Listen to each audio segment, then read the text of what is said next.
Welcome sa Durs TV. Kung interesado ka sa ganitong news, huwag kalimutang isubscribe ang ating YouTube channel. Maraming salamat! Welcome po ulit sa ating panibagong update tungkol sa King Pao. Ihahatid ko po sa inyo ang pinakabago at pinaka-latest na mga kaganapan tungkol sa kanila. Kaya naman kung hindi ka pa subscriber ng ating channel, pindutin nyo na ang notification bell para lagi kayong updated sa mga balitang trending at napapanahon. So ayun, welcome back again sa ating YouTube channel mga kakimpaw, and for tonight's video ang pag-uusapan natin ay tungkol sa mga importanteng kaganapan kina Kim and Paolo Avellino. And balikan lang natin itong nangyari po kanina kay Kim and Paolo. Diba long run sila kanina? So eto po yung kilometer na tinakbo po nila, no? Yung run 10.0 kilometer, yung pace 11 kilometer and 1 hour and 11 minutes. Grabe din yung tinakbo nila, no? So, ang layo po talaga ng kanilang narating. Kaya pala sila mga kakimpaw, talagang gutom na gutom and talagang napabudel fight sila. Samantalang binahagi naman po ni Kim Chiu itong Europe Special Screening for My Love Will Make You Disappear. So, para po sa UK, London, March 29 and March 30, ayan po yung mga oras. Kayo na lang po yung bahalang tumingin dyan kung anong schedule. Then sa Australia, Vienna, April 5, ayan po yung oras. Sa Finland, sa France, sa Greece, Ireland, Italy, and Malta. So yan po yung mga date and time mga kakimpaw. Kaya kung nasaan man kayo ng panig ng Europe, pakicheck na lamang po ng schedule po ng My Love Will Make You Disappear sa inyong mga pinakamalalapit na sinihan or theater. Samantalang next topic naman tayo, di ba sa previous update natin na pag-usapan natin yung paglalagay po ng towel ni Paolo Avellino dito po sa likuran ni Chinita Princess nung time na nagbubudel fight sila kanina kasi pawisan po talaga etong si Kim Chiu. So, merong mga nakapagsabi na nakita nga nila daw sa video na nilagyan daw po ni Paolo Avellino ng towel si Chinita Princess, and yung color ng towel na yon ay eto po mga kakimpaw. Ito yung nilagay po ni Paolo Avellino sa likuran ni Chinita Princess. Nahalingwat at nasoko na naman po ng mga Kimpaw Nation yan. So yan, pagkumparahin nyo na lamang po. So diba? The same lang ng color. And eto po yung ilan sa nag-post. So mula kay Kimpaw Official. Sabi niya, gusto ko yung patawal mo sa likod, Kimi. Kasi alam po ng marami na si Paolo Avellino po ang nagmamay-ari nito. And kung magbabasa nga kayo ng komento sa naturang post, ito po yung mga nakasulat dyan. Nasoko na naman po siguro si Pao pa talaga naglagay niyan sa likod niya. Tapos may nag-reply na siya po naglagay kanina. May video yan diba? Sabi pa ng isa, soko talaga ang Kim Pao fans. Sabi naman sa inyo mga ka-Kim-Pao yung ating mga binabalitang yan ay may basihan po talaga. Diba? And napakahusay naman talagang magsoko po ng mga Kim Pao fans. Sabi pa ng isa, himlay malalan naman tayo nito mga kakimpaw. Daig pa FBI soko ng Kimpaw talaga. Happiness overload ang hatid nyo sa amin, Pao and Kim. So talagang wala pong kawala sila Kim and Paolo Avellino dito po sa mga fans, sa mga Kimpaw fans. Kasi dinaig pa po nila yung mga FBI, yung mga investigador.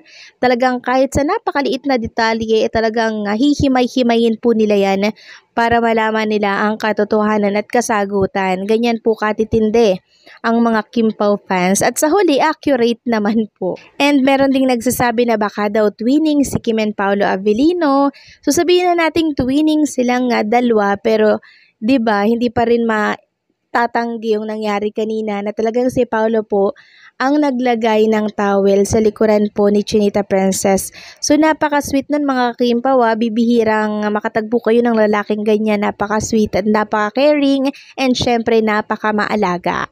And hopefully nga po mga kakimpaw, itong kilig natin ay mapanindigan po ni Kim and Paolo Avellino hanggang sa dulo. Samantalang congratulations naman kila Kim and Paolo Avellino and sa mga taong staff and crew and yung mga taong nasa likod ng camera po para mabuo itong My Love Will Make You Disappear. Dahil alam nyo po mga kakimpaw, ang sales nila sa domestic pre-sales pa lang to ha. Pumalo po agad ng 6 million. Grabe. Sabi nga dito ng ilang mga page po ng Kim Pao fans, sa kanila ko po kasi ito nabasa. Sabi po ng Kim Pao PH, hindi pa napapalabas pero kumita na ng 6 million domestic pre-sales. Wow, as in wow. Ngayon pa lang, congratulations Kim Pao. And syempre, nabasa rin natin sa Kapamilya Outsider, tinagpo si Kim and Paolo Avellino. And makikita nga dito itong 6 million na pre-sales nila para po sa My Love Will Make It Disappear. Domestic pa lang to mga Kim Pao. Ulitin ko lang, domestic pa lang to. Hindi pa po kasama yung sa iba't ibang panig ng mundo natin. Sabi nga dito, 6 na milyon agad-agad. Iba talaga ang puwersa ng Kim Pao fans dahil may 6 million domestic free sales na ang My Love Will Make It Disappear as of March 23, 2025. So ngayong araw lang. And madadagdagan pa po yan bukas at sa mga susunod na araw. Grabe, advance congratulations agad kina Kim and Paolo Avellino kasi talagang napifeel ko yung blockbuster ng kanilang pelikula dito sa ating bansa and syempre doon po sa labas ng ating bansa, lalo na po sa Hong Kong, sa Dubai, sa pagkakaalam ko sold out na din po yung mga ticket nila doon and sa other day pa parang magkakaroon ng available ticket. Grabe yung powers ni Kim and Paolo Avellino to the highest level po talaga.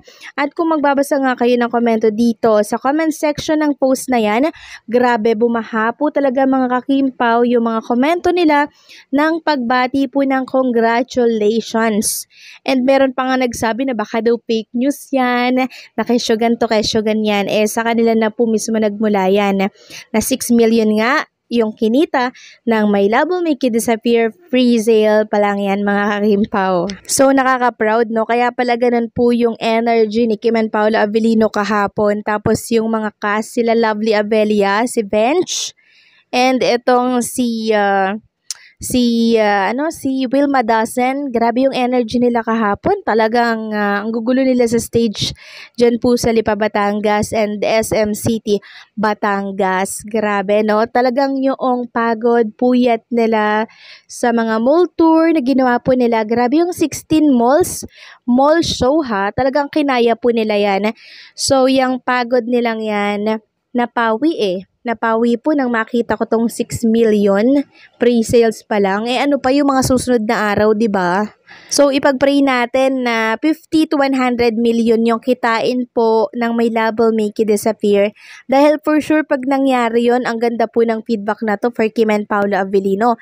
Then magkakaroon pa sila ng another project for sure dahil nakita po nila kung gaano kalakas yung puwersa po ng mga Kim Pao Nation. Kaya makakaasa kayo na meron pang kasunod na project si Kim and Paolo Avellino. Basta wag kayo magdi-disappear for March 26, 2025. Suportahan natin yung pelikula po ni Kim and Paolo Avellino. And wag kayong mawawala. Okay? So paano hanggang dito na lamang po ang update natin. Maraming salamat po sa patuloy na pagsuporta.